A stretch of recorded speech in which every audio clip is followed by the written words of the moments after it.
Hi friends, I hope you are doing well. Today we will talk about how to fix or how to solve the problem of Fiverr app. We click on settings. Here we click on apps, default apps, app settings. Here you will search about Fiverr app.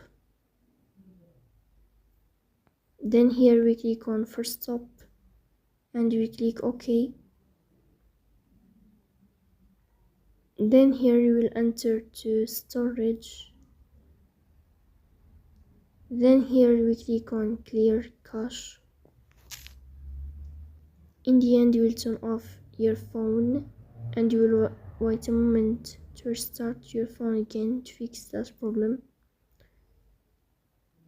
So that's all. Don't forget to support us by like and subscribe.